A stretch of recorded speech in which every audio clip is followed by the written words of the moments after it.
귀한 그 말씀 진실로 내 생명 되도다. 나의 길 거리니 밝히 보여주니 아름답고 귀한 말씀 생명샘이로다. 아름답고 귀한 말씀 생명샘이로다. 귀한 주님의 말씀은 내 노래 되도다. 모든 이에게 복 주니 생명의 말씀을 값도 없이 받아 생명길을 가니 아름답고 귀한 말씀 생명샘이로다. 아름답고 귀한 말씀 생명샘이로다. 널리 울리고 퍼지는 생명의 말씀은 마음의 용서와 평안을 골고루 주나니 다만 예수 말씀 들어보을 받세. 아름답고 귀한 말씀 생명샘이로다. 아름답고 귀한 말씀 생명샘이로다.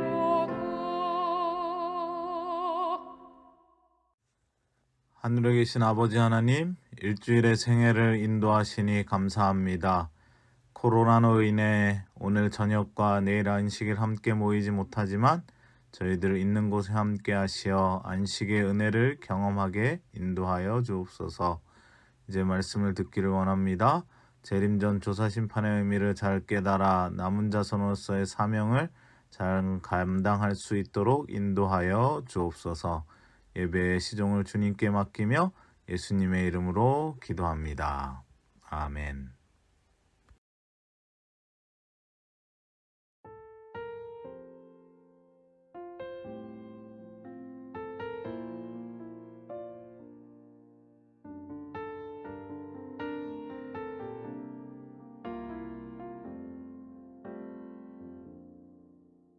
마음이 상한 자를 고치시는 주님, 하늘의 아버지 날 주관하소서.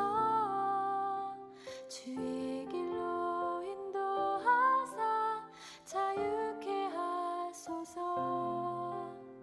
새 일을 행하사 부흥케 하소서. 의에 줄이고 목이 마르니 성령의 기름 부으소서. 의에 줄이고 목이 마르니 내 잔을 채워 주소서. 성령으로 채우사 주 보게 하소서. 주의 임재 속에 은혜 알게 하소서. 주 뜻대로 살아가리 세상 끝날까지. 나를 빚으시고 새날 열어주소서. 의에 줄이고 마르니 성령의 기름 부으소서. 의에 줄이고 목이 마르니 내 잔을 채워 주소서. 의에 줄이고 목이 마르니 성령의 기름 부으소서. 의에 줄이고 목이 마르니 내 잔을 채워 주소서. 내 잔을 채워 주소서. 내 잔을 채워 주소서.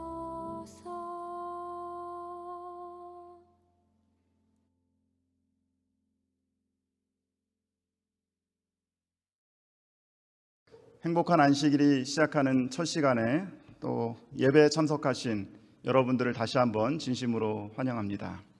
오늘은 여러분들이 받으신 사경의 교재 5번째를 저희가 함께 좀 나누도록 하겠습니다. 제5장 재림전 조사 심판에 대하여 함께 말씀을 나누도록 하겠습니다. 먼저 오늘 본문의 말씀 다니엘서 7장 22절에 있는 말씀을 함께 읽어보도록 하겠습니다. 같이 읽겠습니다. 시작. 옛적부터 항상 계신 이가 와서 지극히 높으신 이의 성도를 위하여 원한을 풀어주셨고 때가 이름에 성도들이 나라를 얻었더라. 한글 킹 제임스 버전에는 이렇게 말씀하고 있습니다. 마침내 옛적부터 계신 이가 오셔서 지극히 높으신 이의 성도들에게 심판을 주셨으므로 때가 이름에 성도들이 그 왕국을 소유하였더라. 사경의 교재 5장 재림전 조사 심판에는 총 6가지 주제들을 그렇게 다루고 있습니다. 특별히 저는 오늘 세 번째와 네 번째 주제인 재림전 심판의 대상과 목적에 대해서 함께 말씀을 나누도록 하겠습니다. 여러분 혹시 제 발로 스스로 걸어서 경찰서를 찾아가 본 적이 있으십니까? 아니면 자원하에서 조사를 받아보거나 아니면 법정에서 보신 적이 있으십니까? 저희 가족이 미국에서 생활할 수 있는 기회가 있었는데 어느 날 과속 위반 통지서가 날라왔습니다. 한 장이 아니라 무려 2장이 날라왔습니다. 안식일 오후에 이제 방문을 하기 위해서 제가 운전을 해서 자동차를 타고 가다가 이제 과속 카메라에 찍혔습니다. 그런데 그때 저희 집사람도 또 다른 곳에서 차를 운전하고 가고 있었는데 이 부부가 마음이 통했는지 한 몇 분 차이로 또 다른 곳에서 과속 카메라에 찍히게 되었습니다. 한꺼번에 2장의 과속 위반 통지서를 받게 된 겁니다. 우리나라 과속 위반 통지서는 4만 원이나 많아봤자 한 10만 원 정도 그렇게 내는 것 같습니다. 별로 부담이 없죠. 그런데 미국에서 과속 위반 벌금은 최소 500불입니다. 우리나라 돈으로 60만 원입니다. 그 한 번 벌금이면 우리 가족 한 달 식기와 맞먹는 그러한 금액이었습니다. 그리고 한 장도 아니고 2장이니 120만 원의 벌금을 내야 될 형편에 이르게 됐습니다. 이건 아니다 싶었어요. 그래서 용기를 내어서 경찰서를 제가 찾아갔습니다. 몸이 아주 건장한 경찰이 나오더니 인상을 쓰면서 저에게 왜 왔냐고 묻는 겁니다. 두근두근 거리는 가슴으로 또 진땀을 흘려가면서 잘 하지도 못하는 영어를 가지고 이제 설명을 하기 시작했습니다. 우리 부부가 동시에 과속 위반 통지서 2장을 받았다. 부부가 같이 잘못을 해도 둘 다 감옥을 보내지는 않지 않느냐, 너무 부담된다, 선처해달라 얘기를 했습니다. 한참 여러 카메라 기록을 조회하고 그러더니 저에게 이제 묻는 거예요. 과속 위반을 인정하십니까? 제가 뭐라고 대답해야 될까요? Yes, 아주 작은 소리로 얘기를 했습니다. 그리고 그런데 2개는 너무 부담스럽다. 그렇게 하면서 제가 큰 소리로 사정을 했습니다. 어떻게 됐을까요? 한참을 여러 사람들하고 이야기를 하더니 나중에 와서 저에게 얘기하기를 2개는 너무 많으니 하나를 면제해 주겠다고 그렇게 했습니다. 그 말을 듣는 순간 그 경찰관의 얼굴이 다시 보이기 시작했습니다. 그 무뚝뚝했던 경찰관이 얼마나 듬직하고 멋지게 보이는지 몰랐습니다. 경찰의 말로 제가 용서를 받은 것입니다. 그런데 제가 그것 때문에 안심을 할 수 있을까요? 안심을 할 수 없습니다. 언제까지는 제가 안심을 할 수 없습니까? 과태료를 내지 않아도 된다고 하는 통지서를 받을 때까지는 제가 안심을 할 수 없는 것입니다.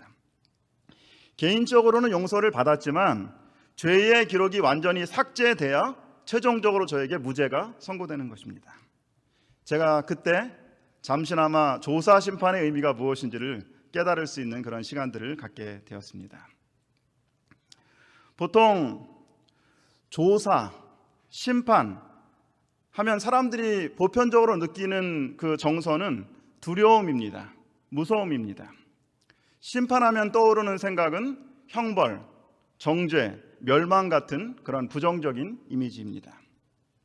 그런데 우리가 하나님은 사랑이시다라고 하는 대쟁투의 가장 중요한 이 주제를 가지고 이 관점을 이해한다면, 하나님의 심판을 이해한다면 우리가 다르게 볼 수 있을 것입니다. 로마서 2장 16절에서 사도 바울은 우리에게 이렇게 간증을 하고 있습니다. 곧 나의 복음에 이른 바와 같이 하나님이 예수 그리스도로 말미암아 사람들의 은밀한 것을 심판하시는 그날이라. 로마서 2장 16절에서 사도 바울은 무엇이 복음이라고 얘기합니까? 하나님의 심판이 복음이랍니다. 누가 심판을 하신대요? 예수 그리스도께서 심판하시는 것이 복음이라고 얘기합니다. 심판이라는 단어를 성경에서 읽을 때 우리는 주로 자기 자신을 바라보게 됩니다. 그리고 나의 죄와 나의 허물과 나의 부족함을 먼저 생각하게 되는 것이죠. 그런데 우리가 성경에서 심판이라는 단어가 나올 때 반드시 기억해야 될 것은 하나님은 어떤 분이신가에 대한 것입니다. 그리고 하나님의 사랑과 하나님의 사랑의 율법과 품성을 통해서 심판이라는 단어를 다시 바라봐야 한다는 것입니다. 하나님의 심판 앞에서 우리 모두는 자격이 없는 사람입니다. 그런데 그 심판이 예수님과 연결이 된다고 하면 심판은 복음이 되는 것입니다. 하나님의 심판을 통하여 지구상에 있는 모든 사람들과 우주 거민들은 하나님은 사랑이시다라고 하는 고백을 하게 될 것입니다. 하나님께서 구약의 성소 제도를 통해서 구원의 계획을 실물 교훈으로 우리에게 아주 자세히 그렇게 보여주셨습니다. 이스라엘 백성들은 성소 기구들과 제사 제도를 통해서 죄인이 어떻게 의롭게 되고 하나님의 영광으로 나아가는지에 대해서 눈으로 실제로 보게 된 것입니다. 성소에서 진행되는 매일 제사가 있었죠. 그리고 1년에 한 번씩 진행되는 대속제일이 있었습니다. 특별히 대속제일의 핵심은 믿음의 눈으로 예수 그리스도의 하늘 지성소를 바라보게 하는 것입니다. 그리고 우리에게 재림전 조사 심판의 장면을 보게 하는 것입니다. 재림전 조사 심판은 재림교의 성소 진리의 핵심입니다. 그리고 재림교의 특별한 또 진리 중에 하나인 것입니다. 재림전 심판에 대한 재림교의 이해는 다음과 같은 성경절에 근거하고 있습니다. 우리가 지난 시간에 살펴보았던 요한계시록 14장 7절 첫 번째 천사의 기별입니다. 하나님을 두려워하며 그에게 영광을 돌리라. 이는 그의 심판의 시간이 이르렀음이니 하늘과 땅과 바다와 물들의 근원을 만드신 이를 경배하라. 세 천사의 기별은 예수님 재림 직전의 세상에 전해질 기별입니다. 첫째 천사의 복음은 하나님의 심판의 시간이 이르렀다고 얘기하고 있습니다. 이를 것이다가 아니라 이르렀다고 얘기하고 있습니다. 이미 시작되었다고 얘기하고 있는 것입니다. 그러면 하나님의 심판의 시간이 언제 시작되었습니까? 요한계시록 13장, 14장은 다음과 같은 구원의 시간표를 우리에게 보여주고 있습니다. 13장에서는 거짓 삼위일체 세력의 그 어떤 핍박에 대한 이야기들을 하고 있습니다. 그리고 요한계시록 14장 1절부터 6절에는 새 천사의 기별을 말씀하고 계시고, 그리고 요한계시록 14장 14절부터는 예수님의 재림에 대한 이야기를 하고 있습니다. 하나님의 심판이 왜 복음이 되는가? 핵심은 우리의 어떠함을 바라보지 말고 하나님을 경외하고 창조주 하나님을 경배하고 그분의 계명에 순종할 때 심판은 복음이 될 수 있다고 얘기하고 있습니다. 다니엘서 7장 9절과 10절에 내가 보니 왕자가 놓이고 옛적부터 항상 계시니가 심판을 베푸는데 책들이 펴 놓였더라. 성경 다니엘 7장은 재림전 조사 심판에 대해서 우리에게 반복해서 그렇게 강조하고 있습니다. 영원부터 항상 계시니 누구시죠? 하나님 아버지이십니다. 그리고 그분이 심판을 베푸는데 책들이 펴 놓였다고 얘기하고 있습니다. 재림전 심판은 책들에 근거한 심판입니다. 기록의 객관성을 강조하고 있는 것입니다. 그러므로 하나님의 심판의 결과로 사단을 포함해서 온 우주에 있는 누구든지 이의를 제기하지 못하는 것입니다. 하늘 심판의 근거가 되는 책들이 있습니다. 생명책, 기념책, 죄책, 그런 것들은 여러분들이 교재를 통해서 다시 한번 살펴보시면 좋을 것 같습니다. 다니엘 7장 13절과 14절에 다시 한번 반복해서 얘기하고 있습니다. 내가 또 밤 환상 중에 보니 인자 같은 이가 하늘 구름을 타고 와서 옛적부터 항상 계신 이에게 나아가 그 앞으로 인도되매 그에게 권세와 영광과 나라를 주고 모든 백성과 나라들과 다른 언어를 말하는 모든 자들이 그를 섬기게 하였으니 그의 권세는 소멸되지 아니하는 영원한 권세요 그의 나라는 멸망하지 아니할 것이니라. 다니엘 7장은 하나님께서 우리에게 마지막 때에 보여주신 구원의 시간표에 대해서 반복해서 얘기하고 있습니다. 작은 뿔의 세력이 등장한 후에 인자 같은 이가 하늘 구름을 타고 오실 것입니다. 그리고 영원히 멸망하지 않는 하나님의 왕국이 세워질 것입니다. 인자가 하늘 구름을 타고 온다라고 하는 이 말씀에서 대쟁투에서는 이렇게 말씀을 하고 있습니다. 여기 묘사된 그분의 오심은 이 세상의 재림하심이 아니다. 그분께서는 중보자로서 당신의 봉사를 마치실 때 당신께 주어질 나라와 영광과 권세를 받으시기 위하여 옛적부터 항상 계신 하나님 아버지 앞으로 나아가신다. 예언 중에 2300주야에 끝이 되는 1844년에 일어날 것으로 미리 알려진 때도 이때의 오심을 가리키는 것이요 재림을 가리키는 것이 아니다.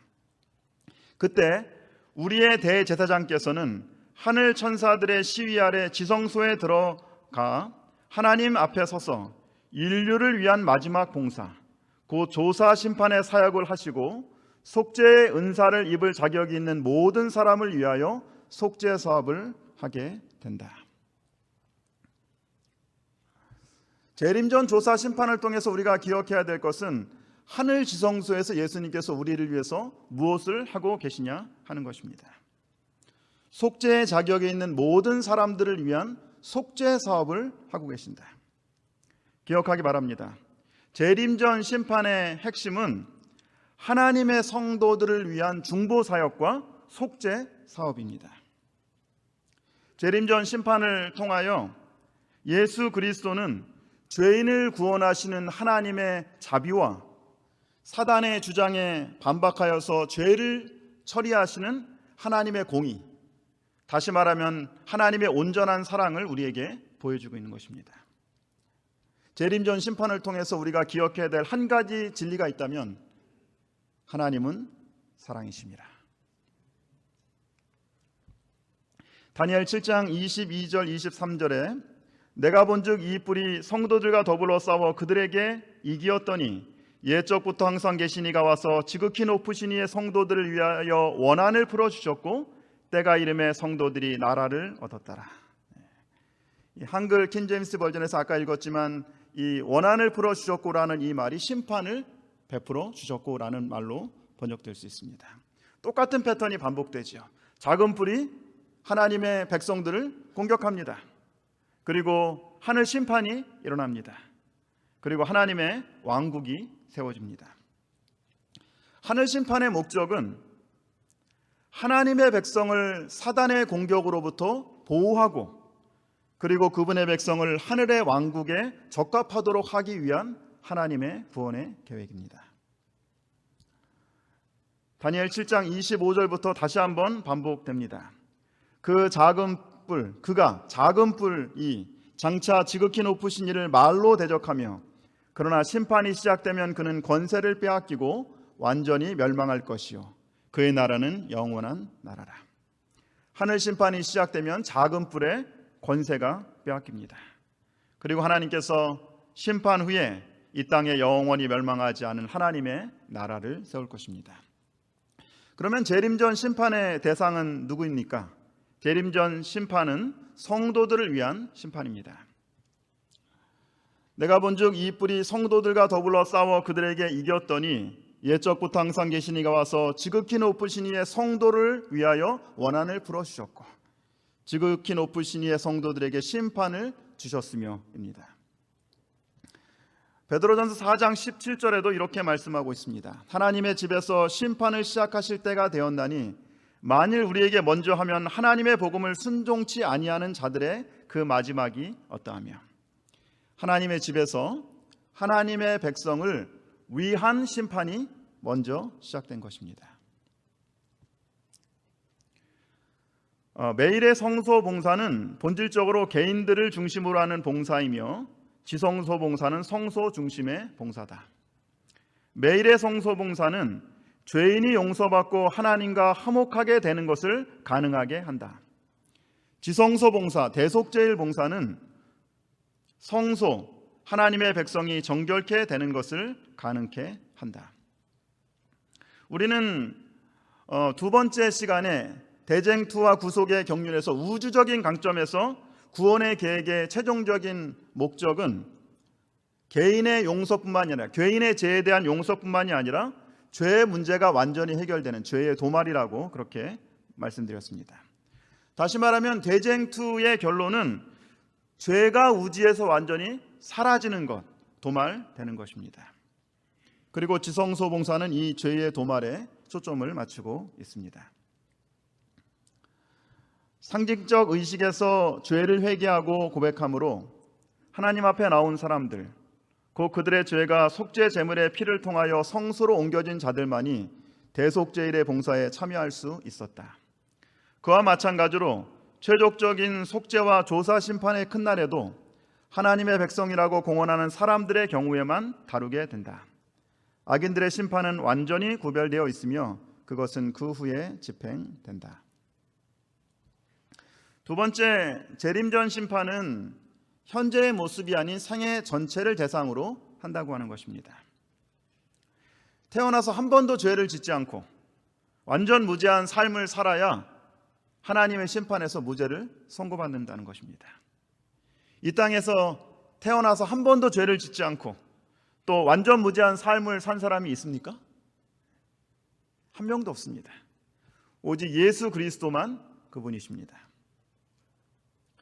우리에게 있는 대제사장은 우리의 연약함을 동정하지 못하실 이가 아니요 모든 일에 우리와 똑같이 시험을 받은 이시로되 죄는 없으시니라. 그러면 우리가 어떻게 죄 없음, 무죄 선고를 받을 수 있을까요? 로마서 8장 1절에 우리에게 이렇게 말씀하고 있습니다. 그러므로 이제 그리스도 예수 안에 있는 자에게는 결코 정죄함이 없나니. 아멘. 여기에 희망이 있습니다. 예수님을 개인의 구주로 영접하고 그분 안에 거할 때에 그리스도의 죄 없는 삶이 우리의 죄 많은 삶을 대신합니다. 그리스도의 완전한 삶이 우리의 불완전한 삶을 대신합니다. 그러므로 심판에서 하나님은 죄인을 용서하시는 그분의 자비를 보여주시는 것입니다. 하나님은 사랑이십니다. 십자가에서 모든 죄가 다 용서받았는데 재림전 조사 심판이 왜 필요한가? 많은 개신교인들이 재림 신자들에게 그렇게 주장을 합니다. 이 질문에 대해서 우리가 바로 이해하기 위해서는 대쟁투적인 관점에서 구원의 계획에 대한 폭넓은 이해가 필요한 것입니다. 사람의 관점이 아니라 하나님의 관점으로 구원의 계획을 바라보는 것입니다. 세상의 배경이 아닌 우주적인 배경에서 바라보는 것입니다. 우주적 대쟁투적인 관점에서 하나님의 큰 그림을 보는 것이 바로 우리가 해야 되는 것입니다. 첫 번째, 재림전 심판의 목적은 죄의 도말을 위한 심판이다. 우리가 이미 십자가에서 우리의 모든 죄를 용서받았는데 왜 심판을 받아야 하는가? 우리가 이미 구원을 받았는데 죄의 용서로 충분하지 않는가? 많은 사람들이 이렇게 얘기합니다. 우리가 믿음으로 예수님을 믿고 죄의 용서를 받고 구원을 얻었습니다. 그러나 그럼에도 불구하고 하늘 기록책에는 여전히 죄의 기록이 남아있는 거예요. 재림전 심판은 죄인을 위한 모든 죄를 도말하고 제거하면서 속죄의 사업을 완성하는 것입니다. 내가 내 허물을 빽빽한 구름같이 내 죄를 안개와 같이 없이 하였으니 너는 내게로 돌아오라. 내가 너를 구속하였습니다. 그리스도의 희생과 제사장 직분을 표상하는 구약시대의 상징적 의식에서 성소를 정결케 하는 일은 제사장이 하는 연중 봉사의 맨 마지막 것이었다. 그것은 속죄의 사업을 완성하는 일이요, 이스라엘 사람들의 죄를 도말하고 제거해 버리는 일이었다. 그것은 하늘의 기록책에 적혀있는 하나님의 백성의 죄를 도말하고 제거하시는 하늘 제사장 그리스도의 최후의 봉사를 예표하는 것이다. 두 번째 재림전 심판은 우주 앞에 공개되는 심판입니다. 엘렌 화이트는 시대의 소망 첫 장 가장 앞에 이렇게 우리에게 말씀을 하고 있습니다. 이 작은 세계는 우주의 교과서이다. 하나님의 놀라운 은혜의 목적, 주 구속하시는 사랑의 신비는 천사들도 살펴보기를 원하는 주제로서 무궁한 시대를 통하여 그들의 연구 주제가 될 것이다. 예수 그리스도의 보혈의 공로 덕분에 사실 이 지구는 죄를 짓고 난 후에는 온 우주에서 열등생이었습니다. 그런데 예수 그리스도의 보혈의 공로 덕분에, 예수님 덕분에 이 지구의 모든 거민이, 우리가 온 우주 거민들에게 사례 발표의 대상이 된 거예요. 케이스 스터디의 대상이 된 것입니다. 하나님께서는 천사들과 우주 거민들을 위하여서 죄인을 구원하시는 하나님의 계획을 보여주시는 것입니다. 그러면서 그 하나님의 계획의 구원의 성공 사례로 구원받은 사람 한 사람 한 사람 이름을 부르는 것입니다. 한 사람 한 사람, 이 사람을 우주 거민들 앞에 소개하면서 우리를 자랑하시는 거예요. 이 사람이 이렇게 구원을 받았다고 우리에게 칭찬하시고 자랑하시는 것입니다. 분명한 것은 하나님께서는 누가 구원받기에 합당한가 하는 것을 알기 위하여 또는 그 같은 결정을 내리기 위하여 기록들을 살펴보실 필요가 없다는 사실이다. 각 개인의 운명과 관련된 사실들을 드러내는 것은 모든 피조물을 위한 것이다.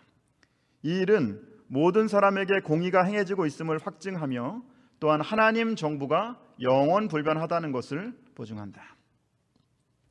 여러분 기억하시기 바랍니다.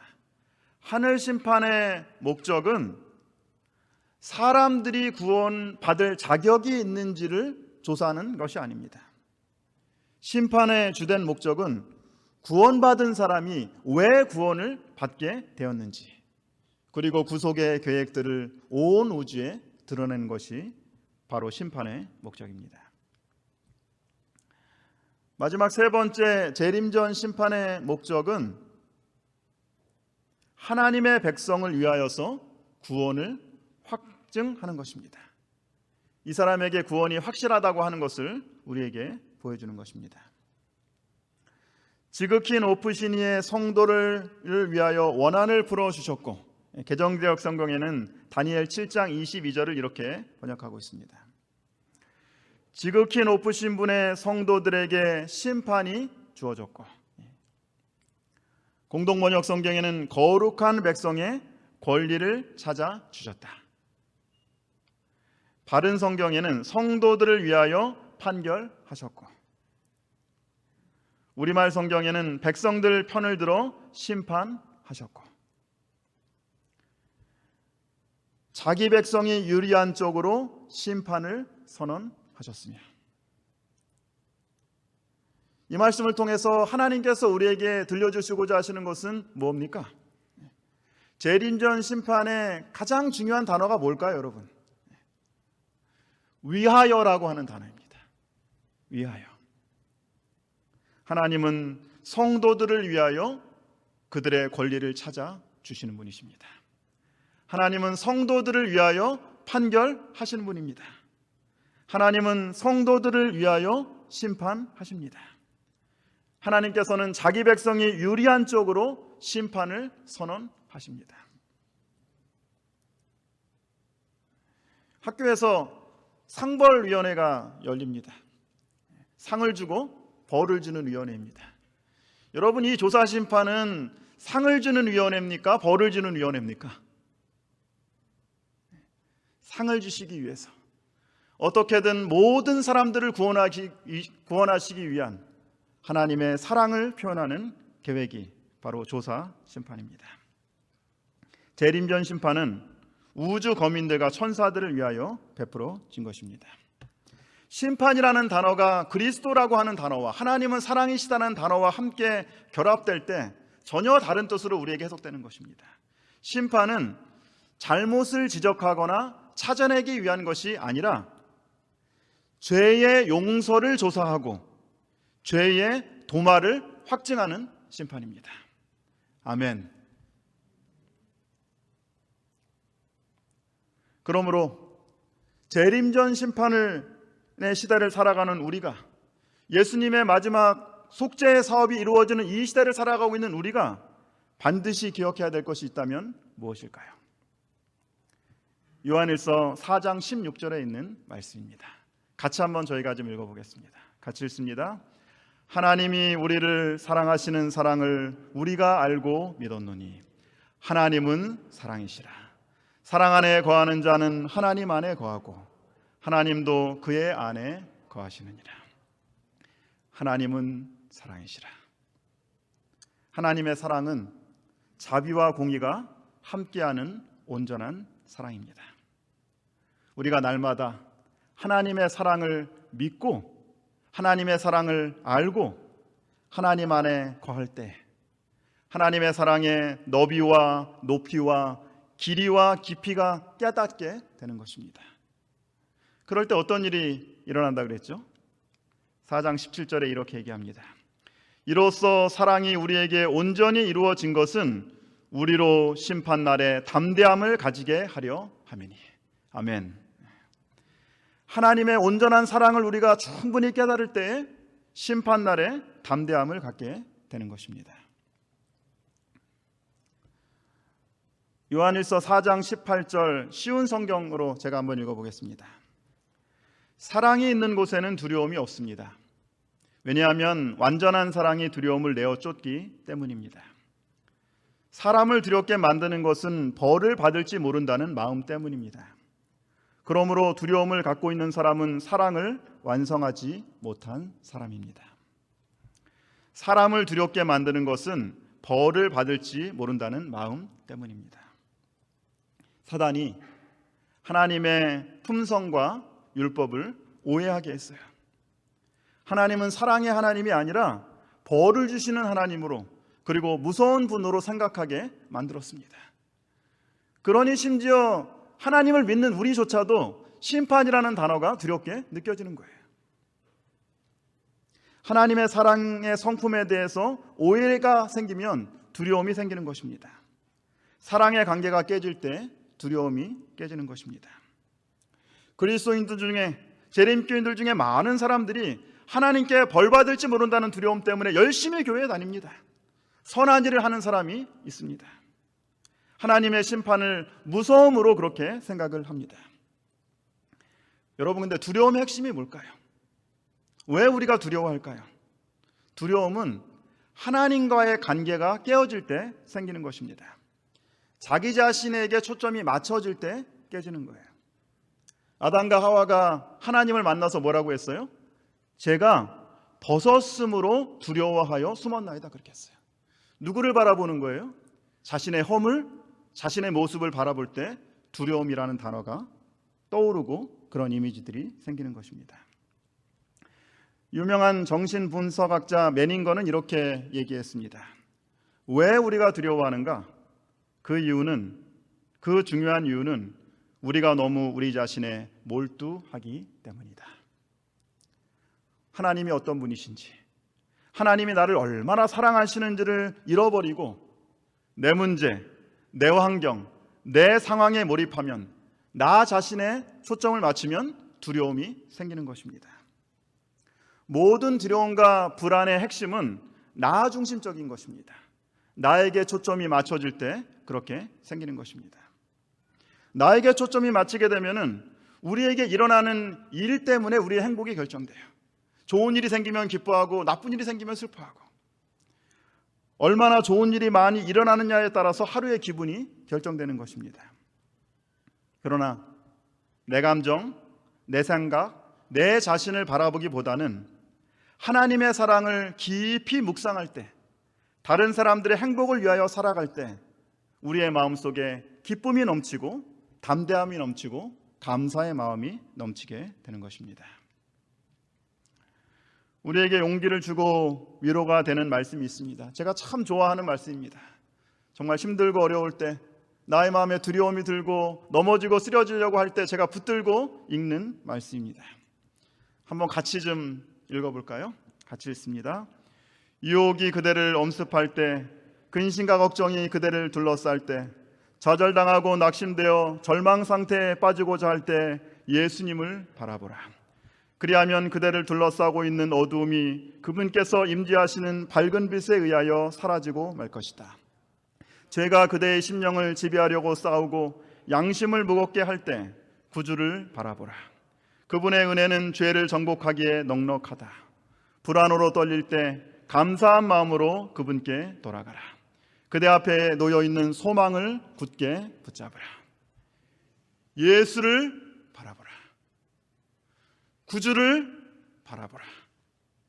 그분께 돌아가라. 하나님은 사랑이십니다. 재림전 심판을 살아가는 우리들에게, 두렵고 떨리는 마음으로 이 땅을 살아가는 사람에게 우리의 희망은 예수님을 바라보고 하나님의 사랑으로 충만해지는 것입니다. 그리고 그 하나님의 사랑이 우리에게 담대함을 허락하실 것입니다. 디트리트 본 해퍼는 독일 루터교의 목사이며 신학자입니다. 그리고 반나치 운동가였습니다. 그는 베를린 대학에서 21살에 신학 박사학위 논문을 쓰고 24살에 교수 자격을 획득한 천재 신학자였습니다. 그는 나치 정권이 절정에 달했을 때 박해가 시작되고 미국으로 망명할 수 있는 그런 기회가 있었습니다. 유니온 신학교 교수인 라인홀트 니부어가 초청장을 보내서 미국으로 오라고 그렇게 했습니다. 그런데 그는 지금 내가 독일 국민들과 함께 고난을 함께하지 않으면 전쟁이 끝나고 독일 교회를 재건하는 일에 동참할 수 없다고 하면서 그 제안을 거절합니다. 그리고 그는 독일에 남아서 독일 국민들과 함께하고 나치 정권에 항거하였습니다.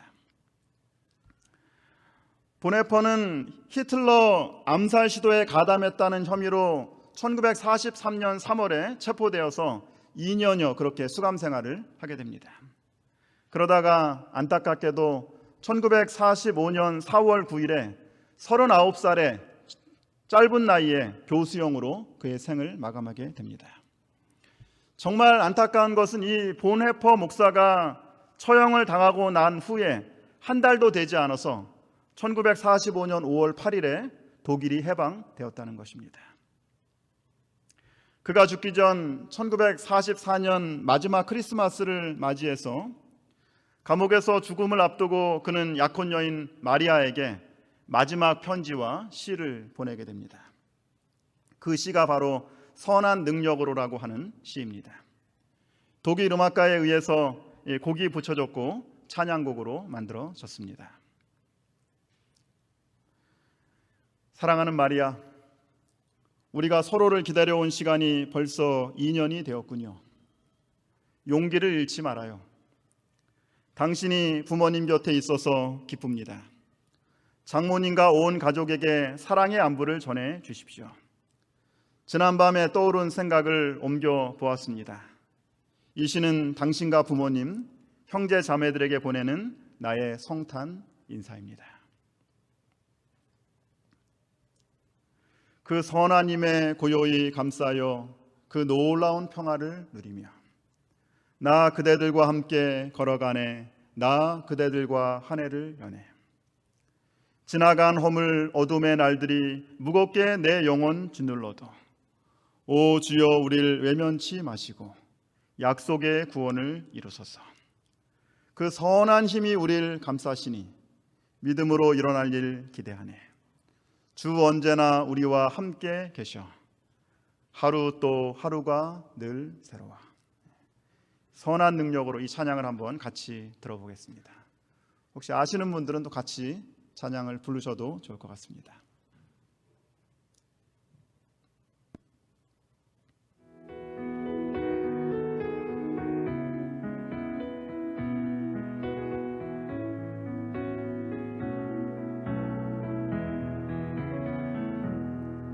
그 선한 힘에 고요히 감사요 그 놀라운 평화를 누리며 나 그대들과 함께 걸어가네 나 그대들과 한 해를 여네 지나간 어둠의 날들이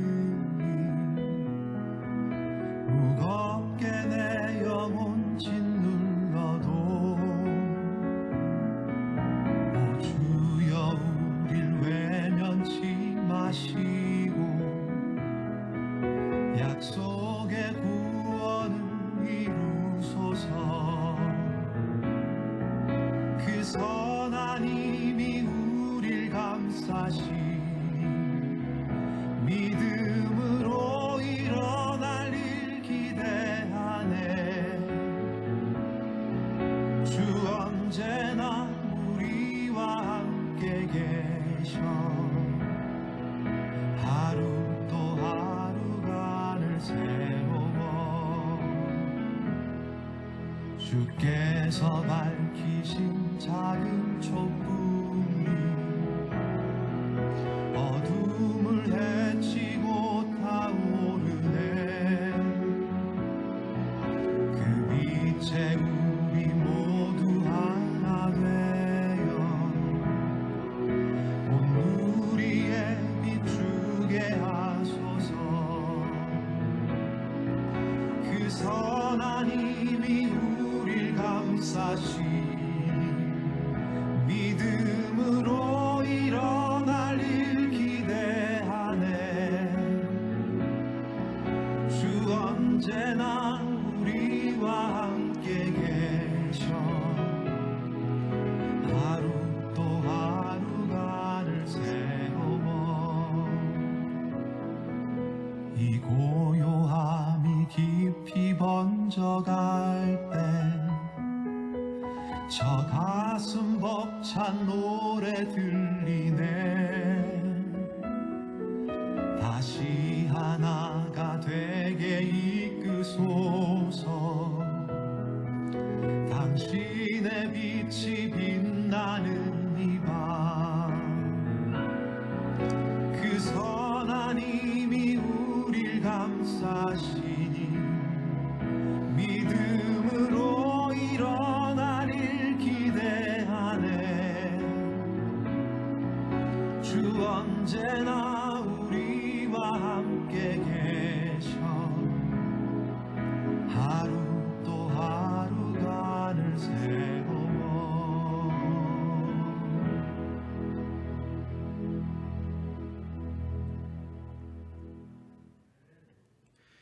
옛적부터 항상 계신 이가 와서 지극히 높으신 이의 성도를 위하여 원한을 풀어 주셨고 때가 이름에 성도들이 나라를 얻었더라. 하나님이 우리를 사랑하시는 사랑을 우리가 알고 믿었노니 하나님은 사랑이십니다. 이 간증과 고백이 오늘 저녁 여러분과 저의 간증과 고백이 되기를 간절히 바랍니다.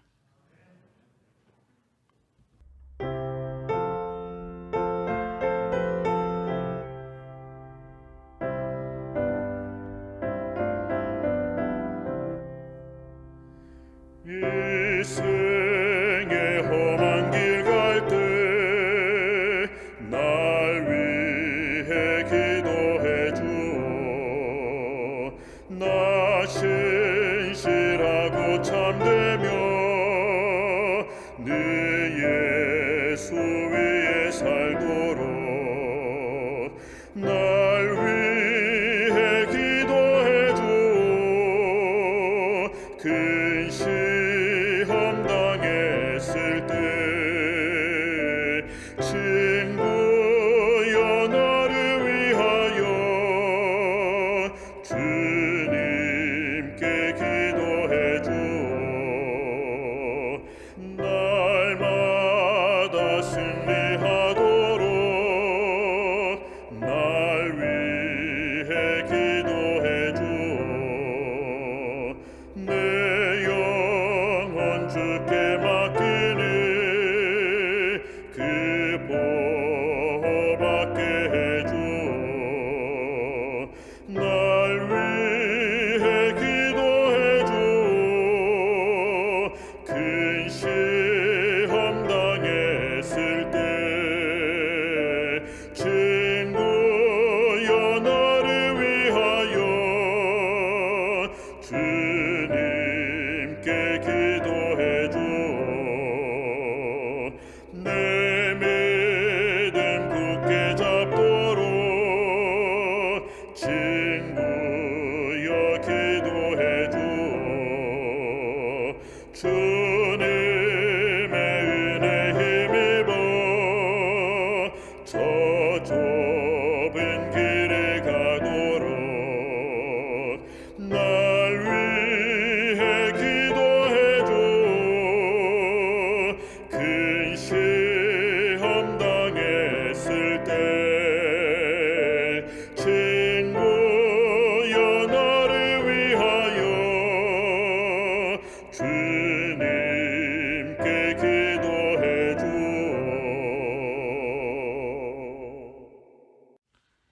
하나님, 성경에 나타난 재림전 조사 심판의 모습을 보니 사랑으로 우리를 구원하시는 하나님의 사랑을 깨닫고 두려움이 아닌 믿음과 감사함으로 매일을 살아가게 인도하여 주옵소서.